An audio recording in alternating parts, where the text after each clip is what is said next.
This is Harry from the Autowerks. Today I'm going to be showing you our little camper van conversion, so come over here and take a look.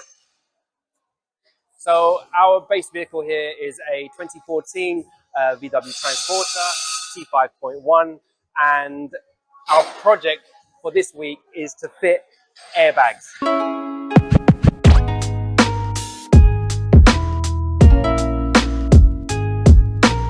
Right, so this is basically all the boxes that you get when purchasing your airlift kit from your chosen supplier. I'm sure, look, as you can see, this is an airlift kit that we've chosen for our van, but there's lots of different manufacturers of kit out there.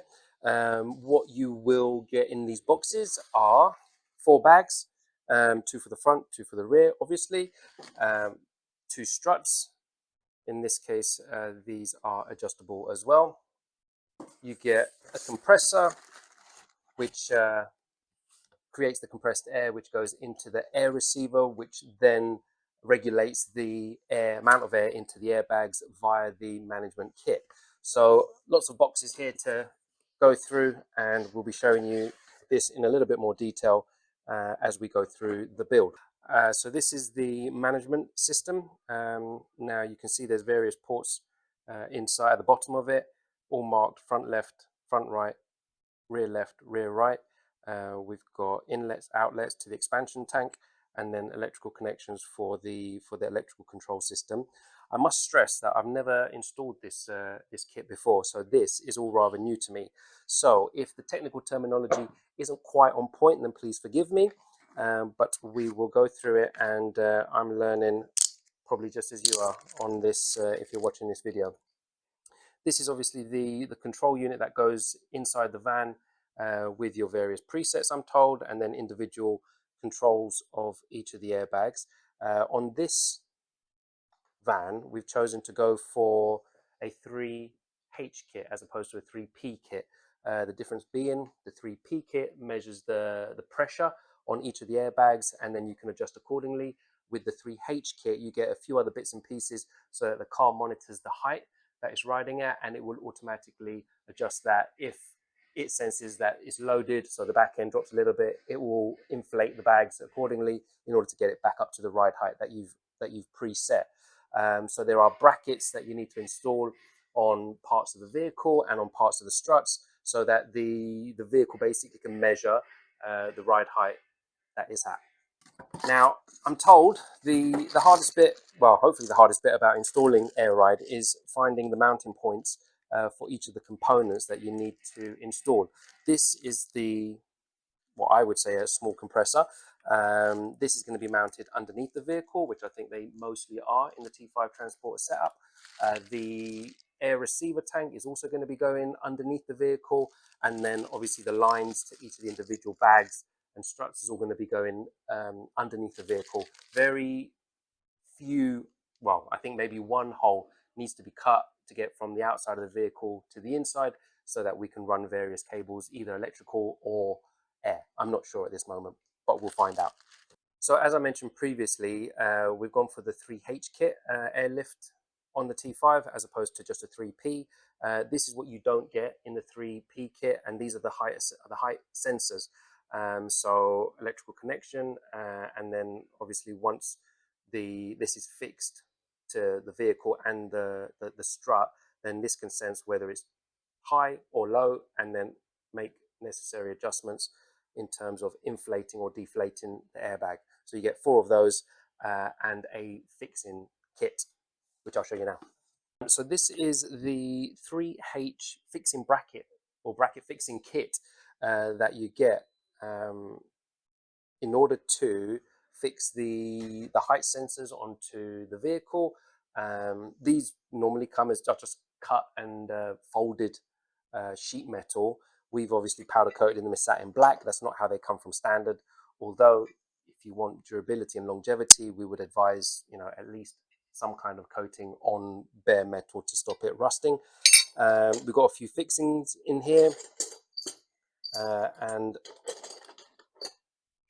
various brackets and components which either sit on the strut or on the vehicle and then connect to the height sensor in order to monitor the height of the vehicle.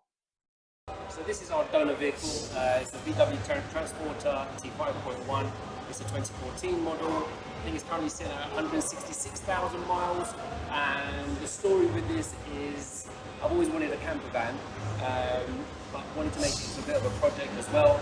So this one came up available locally in Maidenhead. We went down, did the deal, purchased the van, brought it back here.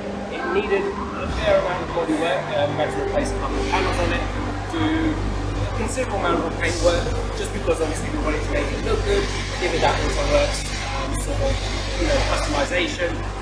At the moment, I'm pretty happy with the bodywork. We've got vinyls to go on, we've got decals, we've got sunlight to go on.